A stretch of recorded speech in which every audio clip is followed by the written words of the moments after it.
What's happening, ladies and gentlemen? Welcome back to another podcast from Opinions from Offside. Once again, I'm joined by Mr. Kanye. Kanye East, I've decided your name is. Is that right? Kanye East now. Yeah. Stage name. Good, yeah. How did you get on yesterday at football? Last time we cut the podcast short because you had to go and play football. How'd you get on? It was good, to be fair. We had a good laugh. It was James lost his head. It was good. One of our friends who will be joining us. He loves it. He loves it. He's just. It's one of them. We play for fun Mondays. You know, it's not competitive, but I think some people just have that competitive nature in them and they can't turn it off. But it was nice. It was a good laugh, good games, a couple of cheeky little nutmegs you'd have been proud of. Nice. Did you shout nuts on the way by? No, although I did. After we did our first podcast, I was watching a couple of other podcasts, and I think it was Ben Marshall was talking about playing for Owen Coyle, and when he used to train with the lads, he hit one and just shout Coyle. I did that. Hit a volley and just shouted Coyle, and everyone looks like, who the hell's Coyle? Like, you have to be there. How mad is that? It was crazy. So I don't know what you want to talk about today. I've got a subject to kick us off with, if you don't mind, and then you can throw things at me and we'll bounce off and we'll see where the vibe takes us. So I want to talk about training facilities at a football club. How important are they? Depends. I would say from playing semi-pro, my personal opinion, I would say not as important as the training. Like, I've had some good trainers, a couple of goalkeeper coaches that knew training. One of them, his brother was at United, so he's obviously seen the level. He's played at a good level. But when I was playing for Ellistown, we had a coach from Leicester, and this training was just of a level, and it was just cones and balls. It was just next level, just brilliantly thought out, brilliantly planned. The amount of running we did, but didn't realise. It was so good, so good. In a fun way, rather than a militant kind of, you're doing cross-country at school kind of way, more in a like, move to here, move to there, we're doing drills, patterns of play, but you've covered miles and yards without even realising you're actually running, like, so to speak. Exactly, yeah. Yeah, I mean, one of the sessions that always sticks out to me, and I've used it since, is basically all he had a cone set out in a box, so 9 boxes, right? So thank God I've got my pen and paper, I can show you. Right, everyone, diagram time. Kanye. Diagram. So basically, it was literally just like that. Right. Okay. And then you put an X in the top corner, and then he put an O in the middle. Almost. So all we had was these lines here. The lines there are just players. Right. And all you'd do is you'd pass from here, 1-2, back, here, 1-2, back, and then spin round. But in a confined space. Yeah, it was just the basic thing, so basic, and it worked really well. And then after we did a circuit of it, you'd have a defender in each box. So you play in the pass to get the 1-2, and it was minor, but the running and the fun that we had, it was just such a simple idea, so good. So obviously you'd need the facilities. I mean, if you could have AstroTurf, it's perfect, but is that going to be match day real, especially for the level I played at? We played on parks, so. Well, this is the reason for my question. So I just before we move on to that, looking at that drill you're doing there, I imagine that's for like keeping it in close quarters. You know, like when you're marked, having the confidence to give the ball to your teammate and knowing he's in a tight space, you're going to be able to keep possession of it and pass it off again or pop it round the corner or whatever. That was for working in confined spaces, was it? Well, that was more, I think that was more for fitness and just getting your touch sharp. I mean, a few weeks down the line, he did do variations. So the two in the middle would have a man behind them. The man behind them would then try and get the ball and intercept it before the 1-2. Then you had the guy had to turn and spin, and then you swap positions. There was so many variations he did. We knew what was coming, but how was he going to change it? It was just such a good session. Everything was different. You knew what you were going to do. And then at some point, he even said he pulled the defenders to the side and the people that were doing the passes, right, you have to go left foot, you have to go left foot, you have to go right foot every single time. And he was judging how long it took the defenders to clock on. Are they playing for the pass? Are they judging the player? Are they reading the man? Honestly, I wish I remember the guy's name because I reckon he's coaching now. And the sessions were so good. So good. And changing it up keeps it fresh as well for you, doesn't it? Like, as you know, as a player in your training. The reason I ask, and it's interesting that you hit on that point about it's not so much like the facilities and the pitch and because now we've got like what they called like 4G pitches or something. Have I got that right? Yeah. 4G pitches, yeah. Yeah, you got 4G pitches and stuff and places. And my case in point was going to be, and only really relating it back to, I know we're talking about football on a broader scale, obviously being a Hammer, I know kind of what goes on at West Ham. And it's always embarrassing over at West Ham because our training facilities are terrible. And it's a notorious thing. We've literally got porter cabins, like you used to have, like maybe at your school, it used to go and do science in like an outside sort of demountable shed porter cabin thing. That's literally what we got over there. However, last couple of years, we've had a decent couple of seasons when we had old Moisey there and even won a cup, or that third-rate European trophy, but we won our first cup for 44 years. And yet Leicester, your hometown, not your team, but your hometown, no digs there, just saying, had spent about 300 million on their training facilities and had all these indoor facilities and all these under-heated pitches that drain the water away, all these facilities for fit, and ended up getting relegated. So maybe that speaks to the point of what you said about it. Maybe it's the basis of the sessions that your coaching staff put on that really are the important thing. I get that. I mean, the thing is, though, say, for example, you said you brought up the porter cabins there. If the session's good and it's what you're doing on match day, does it matter where you're getting changed? That's true. But now put yourself in the mind of a player. So you're negotiating, your agent's negotiating with a club. You're coming to see the facilities. First of all, you come to the London Stadium. Maybe you're from another country. You're offered the money you want. You get to move to London. You're in the nation's capital. You're going to be playing in this 62,000-seater stadium that was the Olympic Stadium. So there's a bit of history there.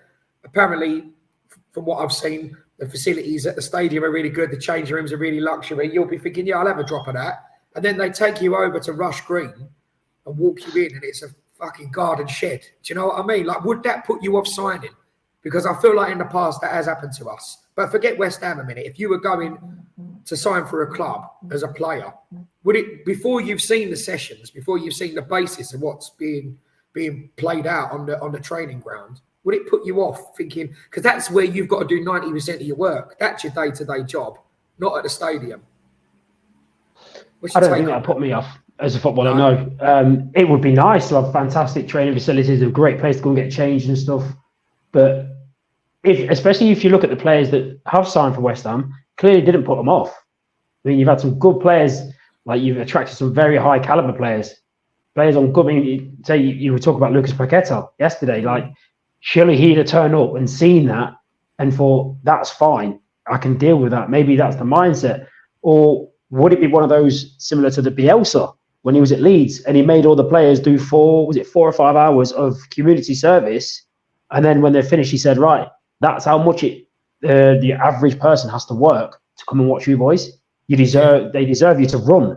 Would that put you in that humble category? Maybe put you back into reality, like, of where you are. I mean, as much as we love football, it's entertainment, and it's one of those things it's not essential. I mean, after COVID, it was essential for me. I couldn't wait to watch that Bayer Leverkusen game, but it's just, maybe it's one of those. But personally, I'm on the training ground. I'm not in the porter cabin. I'm just getting changed there. And most of the time at that level, their stuff's already there. You turn up, your training gear's ready, your boots are already cleaned and ready to go. You're just on the pitch, and then what would you do? Maybe 2.5 hours on the pitch, including set pieces, and then maybe a bit of gym work, a massage, eat together. I don't think you've been in the porter cabin that long. Yeah, they go and play golf all day. I mean, it's an odd life. You've got to work. You've got to be dedicated to get to that. I think you're right. I think it depends on the personality of the individual. You know, I think if you're more focused on what you can get out of the session and improving. I mean, look at the likes of like Frank Lampard. You know, and Kanye, he was staying behind, putting his spikes on, doing like practice sprinting to try and get quicker. You know, like over the years, we've had like Noble staying behind, practicing his set pieces and stuff. You know, Di Canio used to stay and hit 100 balls each foot free kicks and stuff, and other players. And I'm sure you've had similar. Well, Gerrard was the same at Liverpool, wasn't he? He was always the hardest trainer. Always wants to be the best trainer. Yeah. So there's a conversation someone had with Nemanja Vidic when he first joined United, and he said they'd go to training, they'd finish, he'd go in the changing room, and he'd be on his own. And it took him about a week apparently to like what's going on. And then he started following the players. Giggs was doing yoga, Ronaldo was hitting free kicks, Rooney was doing finishing training, really? Rio was in the gym, and like it was one of those things. It wasn't asked of you to do, but if you wanted to be at that level, it's things you have to do. What's the saying? They say to do things others can't, you have to do things people are not willing to do. Yeah. And I think it's one of those. I think with the facilities, as long as you've got what you need, I think you'd be fine, depending on your mindset. Yeah. Yeah, again, it comes back to the individual. We were talking yesterday about United, and I think Fergie was a big part of that ethos, that going the extra mile and putting the work in, going above and beyond. Right back to the story about even one of the clubs he played for, like in Scotland growing up, the manager used to make them turn up in a suit or at least a shirt and tie for their Saturdays before they got changed. And it was just an ethos that he thought all look professional, everybody dressed the same. No turning up in you're travelling on a Coke sometimes or whatever, not in your club tracksuit, but everybody in a suit with a collar, tie, top button done up, right up to the top, because it just presented this, like, United are here, we're here now. Yeah. That team, that dominant team. You know what I mean? I thought that was really interesting. You got any other subjects we're going to talk about today? You going to throw something at me? Well, before we go off that, let's switch it back on you. Like, you're a singer. Would it bother you if you came in? So you probably use microphones, mixers, and speakers. If you walk in, the venue's a bit tatty. The table and chairs are not the best. Drinks are right. Customers are fine. Sound system's right. Would it affect you thinking that window out there is a bit dirty? Those tables could do with a wipe? Or would you be bringing, right, that's fine because I'm bringing what I need to bring? No, but you've said there the important bit of that information was the sound system's right, because I thought you were going to say, but you're working on it. So I've worked at a lot of places where you turn up this one speaker and it's coming out not in stereo. I mean, tracks are obviously in stereo. So when you listen to it in headphones like we've got on now, there's different parts of the song in stereo, like in each ear, left and right, pans across. Yeah. Sometimes, like you'll put on, I've got certain songs, they're obviously all in stereo. I put certain songs on before and you can hear like half the track and you're thinking, what's going on here? And that can affect your voice. But if you're saying, if we're talking about from the point of view that the sound is all right and it's adequate and I'm not going to be pushing and straining my voice over it and losing my voice, then no, some of the best kids, look, I've been lucky enough to work in arenas and at Hyde Park for 10 years and all over Europe. Some of the best gigs I've ever had have been in like little filthy working men's clubs and stuff. Do you know what I mean? Sticky floors and that. So no, you're right.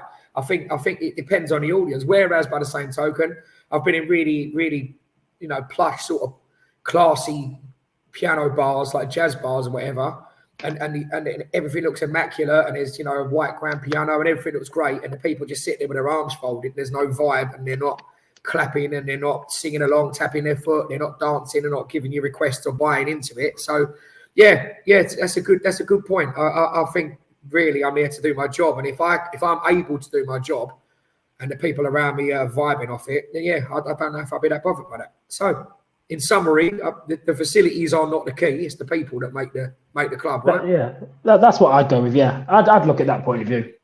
I mean, could you imagine some of the goals that we've missed in training? I bet you there's been some amazing goals scored in training. Oh, yeah. Could you imagine being a fly on the wall for when Letitia was playing? Could you imagine what he used to do on a training ground? I bet he'd just take the mick. Like, what a player. For someone who couldn't really run, was not that physically strong, couldn't really head a ball, just put the ball on the floor, left foot, right foot, within 38, 35 yards, I'll do the rest.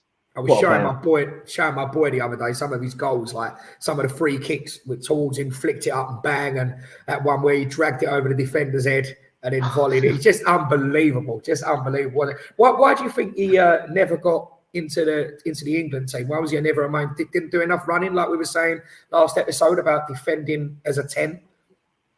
Well, when he was playing, that wasn't the case, was it? I mean, I think if there was he was talking about an interview where a fee had been agreed for him to go to Chelsea for 7 million, Right. and he decided to stay at Southampton.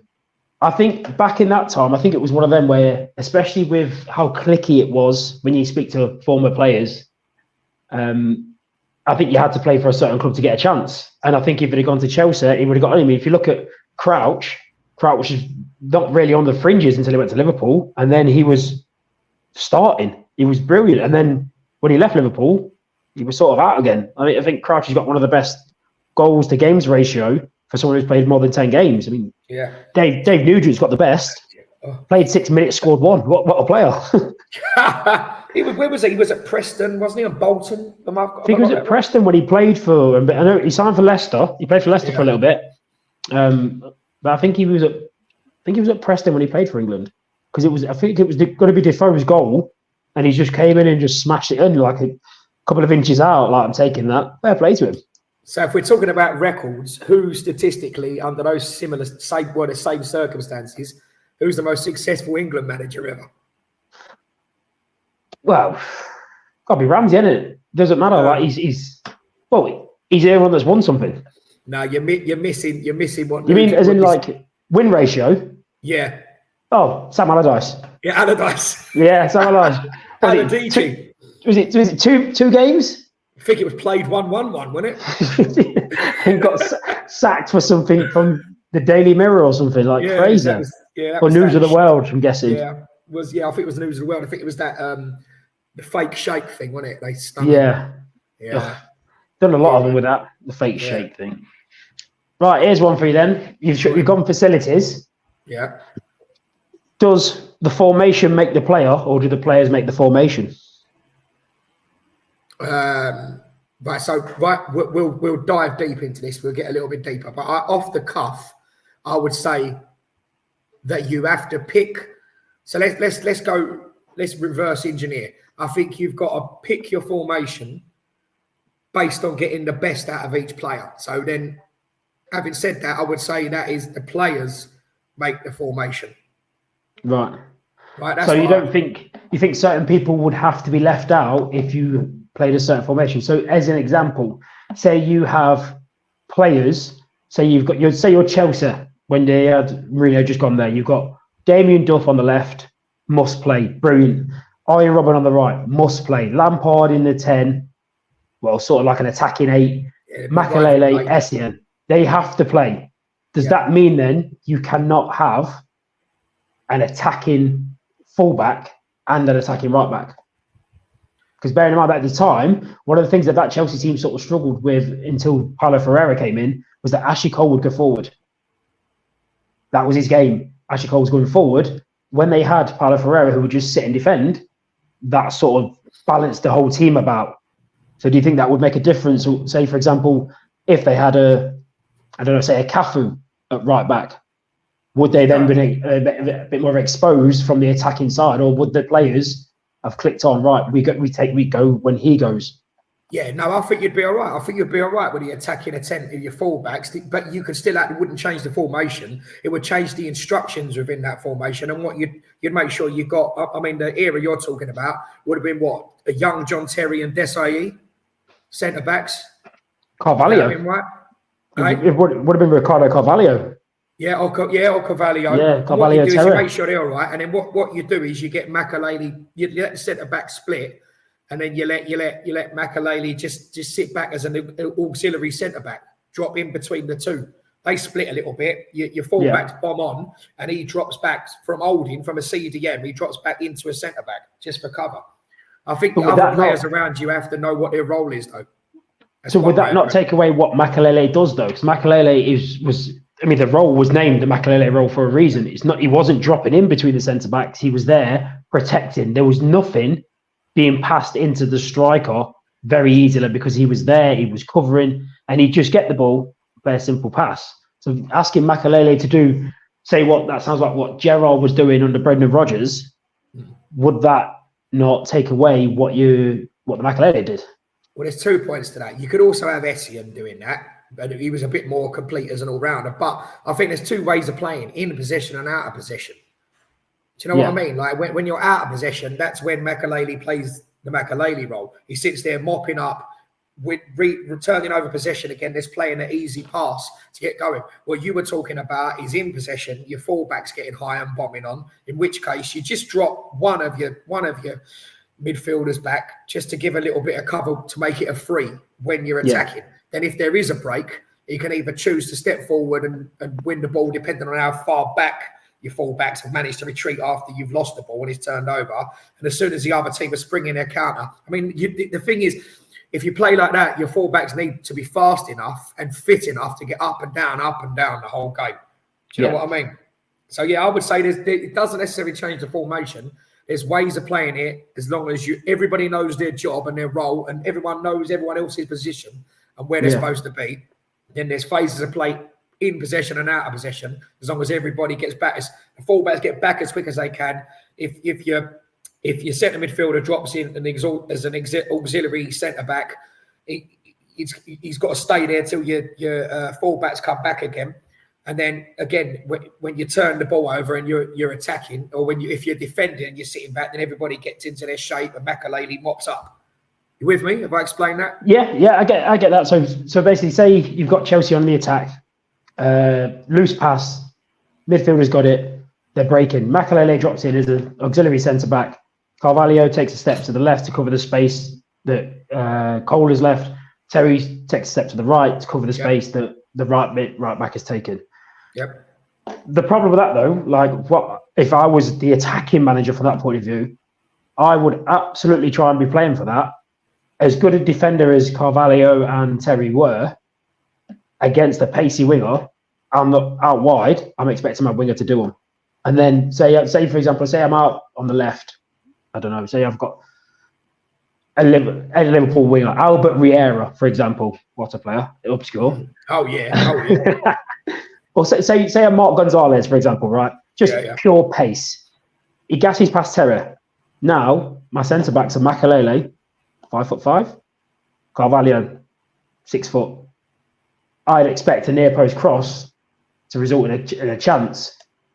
Would that be something, if that's why you've set your team up, would that be something you'd see once and change and maybe say, right, the fullbacks, only one of you goes, you stay. If the left back's gone, left back go. Would you look to change that? Or would you go, no, I've got absolute faith in my three doing that? Yeah, well, that's what I was going to say. I mean, that's the choice you make, and that's one way of handling it. If you're going to be that attacking with your fullbacks, you know what I mean? Like you just said there, the answer there is letting them go rather than in tandem and together. You let them go one at a time, and they have to try to work that out. Similar to when you're playing in centre midfield with somebody.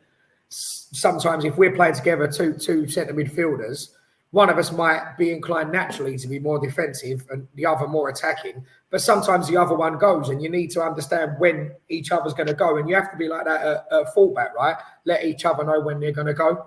But aside from that, if you are under that circumstance, like I said, you've got to make sure that your fullbacks, like Ashley Cole, had some pace. Was he fit enough and fast enough that as soon as you lost the ball, he's got to get back? It won't be that long. If Carvalho and Terry and Makalele can contain, I mean, how quickly can your fullbacks get back? Everybody's got to make sure they've got enough in the engine and they've got enough pace to get back as quick as possible. But that's the case whenever you're caught out of possession and you're caught out of shape. Do you know what I mean? Yeah. Yeah, interesting. It's nice to think, because I look at that as one of those where something like that would put in perspective. Are you committed to the attacking, or are you committed to the balance, or are you committed to defending? So I can imagine your mate Southgate be saying, just both of you stay back. Both of you stay back, don't worry about it. The forwards will do that. Well, I could see someone like a Guardiola going, it's fine, we'll tactical foul. We'll tactical foul in the right spots to stop the attack, to break. Oh, we'll have faith in those. But from what you're saying, I would say that you're more of a Ranieri, more of a tinker. I see it, right, that's not working, let's change it. I see this, that's not working, let's change it. I mean, I know some managers don't really change until 60th minute, but I'm surprised that they don't. Like, if I see something on the pitch, we've been to games and watched certain things, and I've been surprised that just because it's early, why are you not changing? Like, why have you not moved someone about, or right, I can see that's not working, why have you not tweaked? It's crazy that not many managers, from what we see, do that. Yeah, absolutely. And it could be frustrating as a fan as well. I giggled there when you said about some managers won't make a sub until 65 minutes. And that was Moyes. That was Moyes the last couple of seasons. No matter what's going on, we could be 1-0 down or 2-0 down. And you can see, like, for example, like what you're saying, the right back's getting roasted every time, 10 out of 10, like the winger's got him on a plate. He doesn't plug the gap. He just lets it leak and leak and leak. And then they've had a near miss with clear one off the line. They've had 4 corners in a row. And we can all see everyone sitting there going, it's going to be 3 in a minute. And he just won't change anything. If not even in terms of personnel, like subs, he won't change the instructions. He won't, you know what I mean? So in the end, he had this other habit as well, where he used to just start thinking about subs at 65 minutes, have them warm up. Around about 67, 68, he'd stand there, but he refused to bring anybody on until we had a corner. So it'd go out for a throw, the game stopped, wouldn't bring anyone on. I know it's dodgy sometimes making changes when you're defending a corner. Yeah. I realise that. You know, we might stop the game for a free kick, an attacking free kick. We might have a free kick, I don't know, 30 yards out on the left-hand side. Wait, just wait, hold off. He would generally wait until we got a corner. Even if he was bringing on somebody that didn't take the corners and was 5'6", like there was no reason for it to be a corner. And sometimes he would start talking, like thinking about it at 65, 66, 67 minutes. A lot of the time the subs are standing there for 9 minutes going cold, cooling down. You know, and he'd bring them on at like 77, 78 minutes. Go on, you've got like 15 minutes to like save the game. That was frustrating. But it's interesting that you said about Southgate there, because the first question you asked was, do the players make the formation or do the formation make the players? And that for me was the problem with England at the Euros, in the fact that my answer to that initially was, I think you have to pick a formation that suits your players and gets the best out of your players. I think anytime you're looking how to set up, surely you should be looking at the best way to utilise your attacking threat and the best way to neutralise the threat of the opposition. And he never, ever seemed to do that, Southgate. He was always safety first. And he never seemed to play the players in a position. Look at Foden, for example. I think we'd probably both agree that Foden is better down the middle, like as a 10, rather than on absolutely. the left. And he just, you know, Southgate wasn't doing that. He had at one point, Kane likes to drop deep and get the ball. So Kane was occupying that space for the 10. And then you had, sorry, I'm getting a little bit of interference here from my headphones. And then Foden likes to cut inside. And then we had a right-footed fullback who was trying to come inside.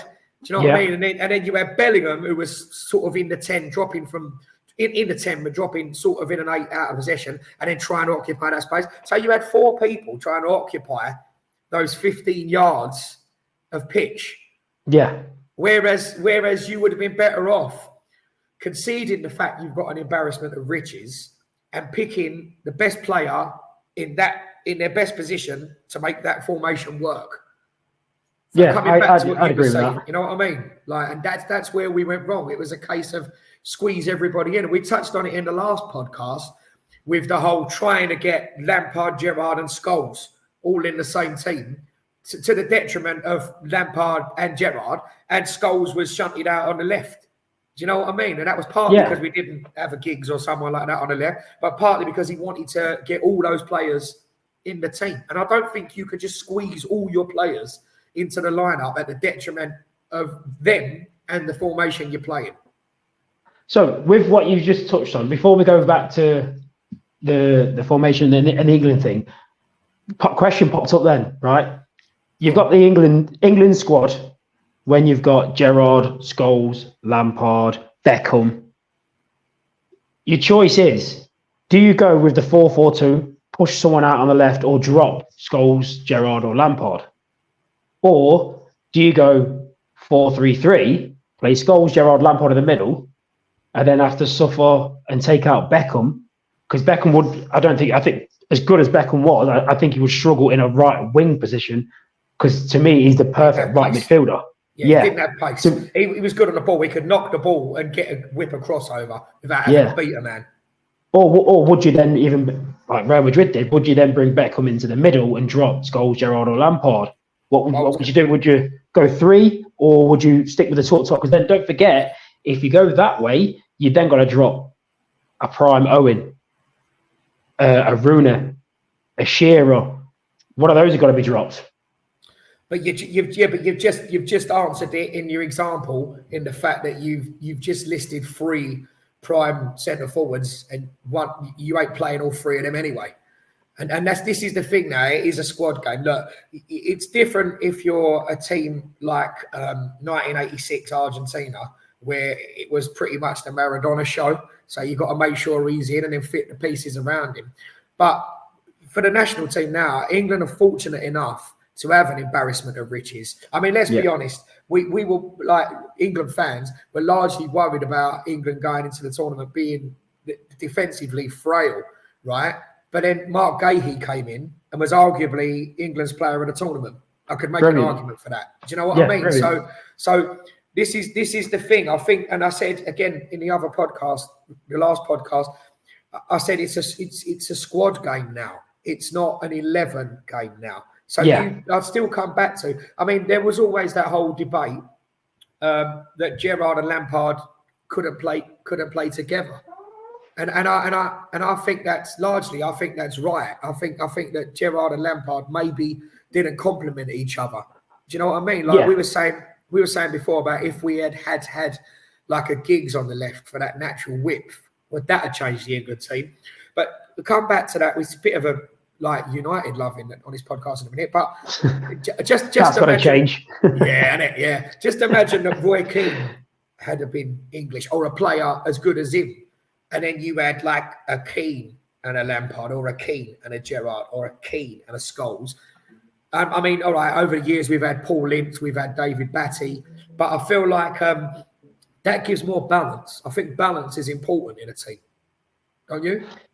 Absolutely. But like, say that sort of situation, I would look at it as more, I think that one of the reasons why Lampard was so good under Mourinho is because his midfield 3. So if you imagine, his defensive responsibilities were minimal because he had Claude Makelele. He had license. His Makelele's attacking responsibilities were minimal. I think he only scored 1 goal for Chelsea, and it was a penalty that he missed and then got the rebound. Right? Then you had Michael Essien, who I'm a massive fan of Michael Essien. For 2 years, I think he was the best footballer around. Like, he was so good. He was just everywhere. He could play right back. I mean, his goal against Arsenal was from right back. He was just brilliant. So you've got someone like that running around, just covering ground, and then you've got Lampard. I'll play the 8 position, arrive late because you've got Drogba pushing the defenders back to create space. Which, when you touched on the Foden thing and Kane dropping in, I think that was the issue that we had. Didier Drogba did not come to play in the 10. I am going to be right on the line of those 2 centre backs. If they step back, I step on them. If they step back, I want to push them into the box to create the space for a Duff or a Robin to run in behind. Or if they're going to go deep to stop the runs in behind, I've got a late arriving Lampard. I've got an Essien coming just behind. If that's what I think England were missing with having Kane there, we looked a different team with Watkins and Tony on. I think that created more space to be pushed back. Yeah, so when you're saying something like that, I understand what you mean.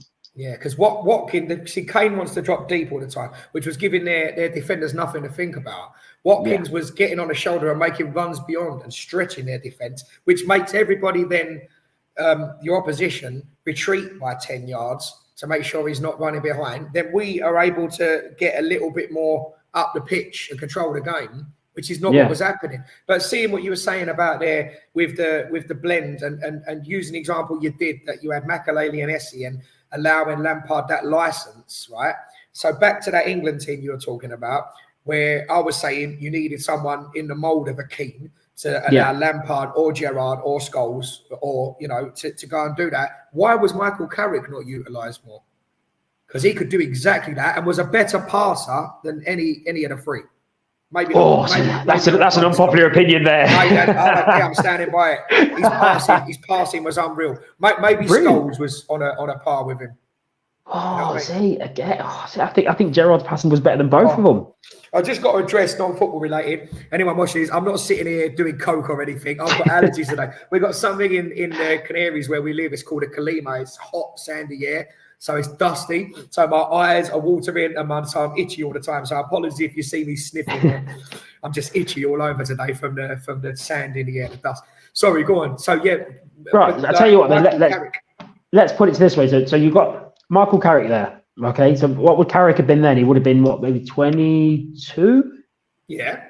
Say about that time. So was he's still at West Ham, 22? Maybe. I'd have to check that. Yeah, I'd have to check. So I think say his last year at West Ham before he went to, was it Spurs he went to? For West Ham. United, didn't he? Yes, he went for United, and then so say his last year before he went to United. Okay. Are you then saying what? Because say at that time Carrick was not his peak Carrick. He wasn't the Carrick we've seen towards like 3 years at United, where he's just controlling, dictating games, very much like a not as good, but maybe like a Busquets sort of player. Personally, I think Carrick was wasted. I think if he was played in Spain, he'd have been lauded. He'd have been very much a Xavi sort of Iniesta sort of player, very, very good. Would you then, a young Carrick, or in fact, no, let's switch it up. Would you have dropped Scholes, Gerrard, or Lampard for a defensive midfielder in the mould of Batte to keep the balance of the team? Or would you think that those three, as players, should be able to deal with that themselves and know when to go, when to stay, and things like that? I think it depends on form. I've just while you were talking, I was beavering away trying to find when he went to United. So let's have a little look at our transfer history. But coming back to what you're saying, just while I'm looking over that, I was getting all sorts. I don't want to spend too much time on my phone, but coming back to what you were saying, I think it depends on form, and I think it depends on team chemistry as well. Do you know what I mean? So it depends who works best. It's a case of like horses for courses rather than using just these star players. Do you know what I mean? Yeah. Well, so say like you look at that. So would you say that, right, I would rather make sure the balance of my team is right and the team works, or would you be more of a, right, I've got fantastic individuals, let the individuals do their thing and I'll work around that? So like, as an example, would you then go, right, I've got Gerrard can win a game, Lampard can win a game, Owen can win a game, Rooney can win a game, all these players can win games. I'm going to play them in their best positions, and I'm just going to go, right, Ashley Cole, stay back. Terra, Ferdinand, stay back. You guys are going to defend. You'll get minimal help, but they will go and get us 3 goals. You guys just need to stop them from scoring 2. Depends if it's working. And then again, being able to adapt. Do you know what I mean? Worked for Madrid, didn't it? The Galacticos. You did indeed, mate. You can score 3. We're just going to score 5. You're right. Should we leave it here for today's episode?